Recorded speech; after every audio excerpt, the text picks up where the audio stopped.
आपको मालूम है मैंने बहुत पहले कहा था कि मैंने मामलात को अल्लाह पे छोड़ा ये है। इलेक्शन में आप समझते हैं कि इमरान खान साहब को भी बाहर आके मुकाबला करने देना चाहिए सर?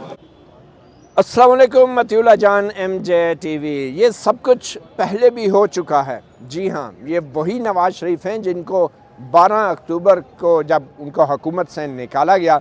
तो फिर 2008 में जब उनकी वापसी हुई पाकिस्तान की सियासत में तो सुप्रीम कोर्ट ने उनके ख़िलाफ़ तैयारा हाईजैकिंग केस की तमाम सज़ाएँ ख़त्म कर दी थी। और आज इस्लामाबाद हाई कोर्ट में उन लंदन की जायदादों के केस में भी वो बरी हो गए हैं जिन जायदादों का बड़ा चर्चा था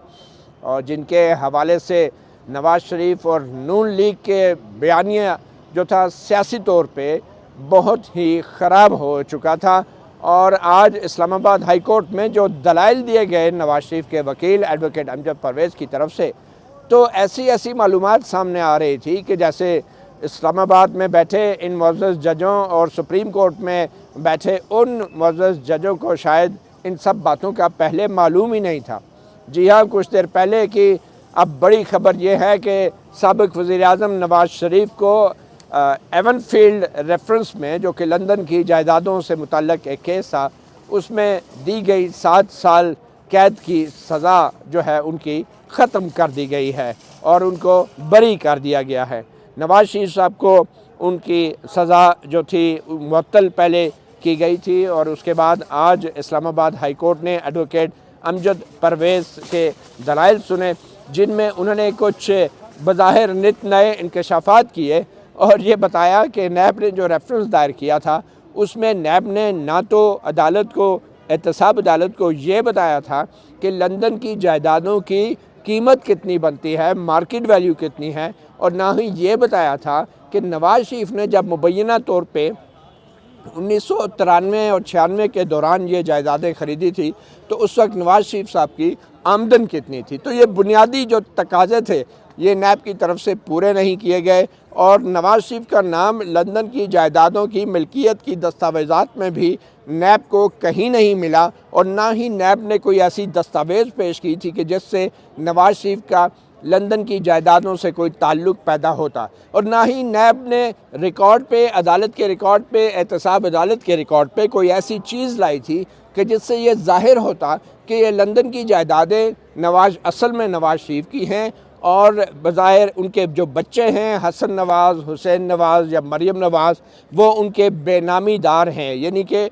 वो असल में जायदादें जो उनके नाम पे हैं वो नवाज़ शरीफ की हैं। तो ये तमाम चीज़ें जब इस्लामाबाद हाई कोर्ट में एडवोकेट अमजद परवेज़ बता रहे थे तो ये एक ऐसा माहौल बना हुआ था कि जैसे इस्लामाबाद हाई कोर्ट के अंदर सब लोग हैरान हो रहे हों कि इतनी बुनियादी चीज़ें केस के अंदर थी ही नहीं और नवाज़ शरीफ को सज़ा भी हो गई। तो बहरहाल ये तमाम दलाइल सुनने के बाद जब अदालत ने चीफ जस्टिस आमिर फ़ारूक और जस्टिस मियां गुल हसन औरंगज़ेब ने नैब के वकील की तरफ देखा तो नैब के वकील ने कहा कि जनाब, हम तो मरियम नवाज़ के केस में इस्लामाबाद हाई कोर्ट के उस फैसले के पाबंद हैं कि जिस फैसले में ये करार दे दिया गया था कि मरियम नवाज़ बेकसूर हैं और उनको बरी किया गया था, और उस फैसले में ये लिख दिया गया था कि अगर नवाज़ शरीफ का ताल्लुक़ ही नैब लंदन की जायदादों से साबित नहीं कर सका तो फिर मरियम नवाज़ पे एयानत के जुर्म में उनको किस बात की सज़ा,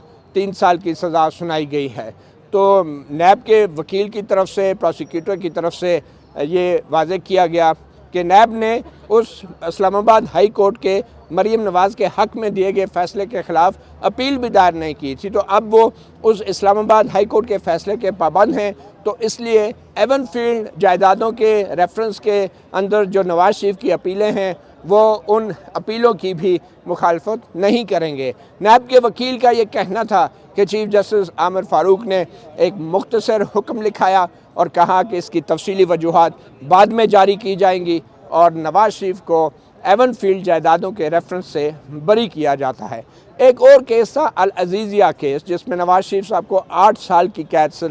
सुनाई गई है। वो सज़ा अभी बाकी है, उसकी अपीलें अभी सुनी जानी हैं, तो उसके लिए भी तारीख़ जो है अब इस्लामाबाद हाई कोर्ट में मुकर्रर होगी। और एक तीसरा केस था फ्लैगशिप रेफरेंस केस, जिसमें एहतसाब अदालत ने नवाज शरीफ को बरी कर दिया था और नैब के इदारे ने नवाज शरीफ की फ्लैगशिप रेफरेंस केस में बरीयत के ख़िलाफ़ इस्लामाबाद हाई कोर्ट में अपील दायर कर रखी थी। तो नैब के वकील ने आज कहा कि नैब जो है फ्लैगशिप रेफरेंस में नवाज शरीफ की बरीयत के ख़िलाफ़ जो अपील है वो भी वापस लेता है। तो दो बड़े केसेस जो हैं उनका फ़ैसला हो चुका है। एक में फ्लैगशिप रेफरेंस में नवाज शरीफ की बरीयत बरकरार रहेगी और दूसरे एवनफील्ड जायदादों का केस जिसका बड़ा हवा एक बनाया गया था और बहुत ज़्यादा मीडिया के ऊपर कागज़ों का एक अंबार था, एंकरों की एक भरमार थी और सियासतदानों के इल्ज़ामात की एक बौछार थी जो एवनफील्ड रेफरेंस के हवाले से, लंदन की जायदादों के हवाले से एक कुछ ज़माना पहले की जाती थी, वो सब के सब जो है आज खाक में मिल गया और इस्लामाबाद हाई कोर्ट में नवाज शरीफ को एवनफील्ड रेफरेंस में, लंदन की जायदादों के केस के रेफरेंस में बाइज़्ज़त तौर पे बरी कर दिया है। बहरहाल ये सवाल तो अब रहेगा क्योंकि इस इज़्ज़त अफसाई से पहले पिछले 6-7 साल जो कुछ नून लीग और उनके कायद नवाज शरीफ के साथ होता रहा वो भी कोई इतना अच्छा नहीं था, मगर आज का दिन नवाज शरीफ के लिए एक और फ़तह लेकर आया है, एक और बड़ी कानूनी फ़तह लेकर आया है और ये एक विंडिकेशन है और नून लीग के लिए ये एक बहुत बड़ा एक जिसको कहते हैं रिलीफ है सियासी जमात के तौर पे भी और ये नवाज शरीफ के लिए भी और शरीफ ख़ानदान के लिए भी। अब एवनफील्ड रेफरेंस जो था वो सबसे अहम रेफरेंस था और जो कि सियासी तौर पे नवाज शरीफ को और नून लीग को बहुत हर्ट कर रहा था। और आज जब नवाज शरीफ की बरीयत हुई लंदन की जायदादों के इस केस में इस्लामाबाद हाई कोर्ट से, तो एक चीज़ तय हो गई है कि अब नैब जो है मरीम नवाज़ की बरीयत के ख़िलाफ़ भी सुप्रीम कोर्ट में अपील में नहीं गया था और अब नैब जो है नवाज शरीफ की इस बरीयत के ख़िलाफ़ भी सुप्रीम कोर्ट में अपील में नहीं जाएगा क्योंकि नैब की तरफ से जो प्रोसिक्यूटर पेश हुए हैं उन्होंने इस्लामाबाद हाई कोर्ट के मरीम नवाज़ के केस में भी फ़ैसले को तस्लीम कर लिया है और यूं उसी की बुनियाद पे एवनफील्ड रेफरेंस में जो नवाज शरीफ की बरीयत हुई है नैब ने उसको भी तस्लीम कर लिया है। तो एक बहुत बड़ा एक नवाज शरीफ और नून लीग की सियासत के लिए फ़ैसला है आज आया है और ये सिर्फ कोई लंदन की जायदादों का कोई केस नहीं जिसमें नवाज शरीफ बरी हुए हैं, बल्कि सियासी तौर पे नवाज शरीफ के लिए ये बहुत बड़ा एक बहुत बड़ी विक्ट्री है सियासी तौर पे और उनके कारकुनों के लिए भी और उनकी सियासी क़यादत के लिए भी। और अब जो है तहरीक इंसाफ इस हवाले से ऑब्वियसली क्या कहेगी, वो लंदन की जायदादों के हवाले से जो बयानिया तहरीक इंसाफ ने बनाया था वो बयानिया कैसे आकर आगे लेकर चलेगी और फिर अगर वो यही बयानिया लेकर आगे चलती है तो उसका बराह रास्त असर पाकिस्तान की अदालतों पर होगा और ये वही अदालतें हैं जिनके सामने खुद अब इमरान खान को बड़े बड़े मुकदमात में पेश होना है। तो क्या वो इन अदालतों को अब कोई इनके आज के इस फैसले के ऊपर इमरान खान या तहरीक इंसाफ कोई ऐसी राय देंगे कि जिसके बाद अदालतों में उनके जो मुकदमात हैं उस हवाले से भी तहरीक इंसाफ को या इमरान खान को फिर कोई उम्मीद ना रहे? ये वो सवाल है जिसका जवाब अब तहरीक इंसाफ के रद्द अमल में ही देखा जा सकता है। मगर इससे पहले कि हम आपको खुदा हाफिज़ कहें, हम आपको सुनाते हैं एक बहुत ही खसूसी इंटरव्यू। साबिक़ वज़ीर आज़म नवाज शरीफ कमरा अदालत से बाहर निकले, बाहर मतीउल्लाह जान MJ TV से उन्होंने क्या बात की, उन्होंने इमरान खान के बारे में क्या बात की, आज के फ़ैसले के बारे में क्या बात की, वो आपको सुनाते हैं। जी सर। आपको मालूम है मैंने बहुत पहले कहा था कि मैंने मामलात को अल्लाह पे छोड़ा है। अल्लाह ताला ने आज सुरखरू किया है,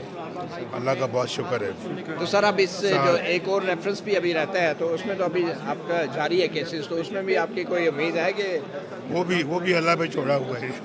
सर सब कुछ अल्लाह पे छोड़ा है या कुछ मती भाई ये आपको मालूम है कि ये केसेस कैसे बने थे सर और उसी तरह ख़त्म हुए सर? अल्लाह ने किए, अल्लाह ने किए। तो सर आप अभी इस वक्त आप अभी इन फैसलों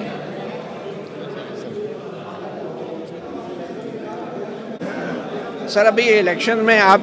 समझते हैं कि इमरान खान साहब को भी बाहर आके मुकाबला करने देना चाहिए सर?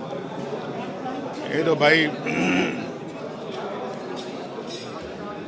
जैसा करोगे वैसा भरोगे। तो आप समझते हैं उनके साथ वही हो रहा है जो आपके साथ हुआ था? नहीं नहीं, मैं नहीं चाहता, लेकिन ये है कि टेट फॉर टैट इस दुनिया का निज़ाम है, अल्लाह का दस्तूर है। थैंक यू मियाँ साहब। आपने सुना साबिक़ वज़ीर आज़म नवाज़ शरीफ अभी भी बड़े गुस्से में हैं और उनका गुस्सा कम नहीं हो रहा। और आज के जो अदालती फ़ैसला है वो है तो कानून के मुताबिक, आइन के मुताबिक और आइनी अदालत ने दिया है, मगर नवाज़ शरीफ साहब जो हैं इसमें कुदरत का कानून भी देख रहे हैं। मतीउल्लाह जान, MJ TV से इतना ही। इजाज़त दीजिए। अल्लाह हाफ़िज़।